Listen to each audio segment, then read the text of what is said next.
வாழும் பிறை சூடும் பெம்மானின் மலைமகளுமாய் உலகத்திலே நின்று உயிர் படைத்து காத்து முடிப்பதை விளையாட்டென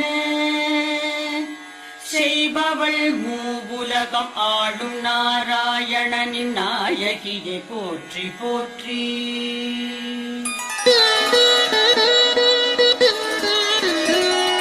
கனகமழை பொழிகின்ற காருண்யமேகமே லக்ஷ்மியே வந்தருள்கவே.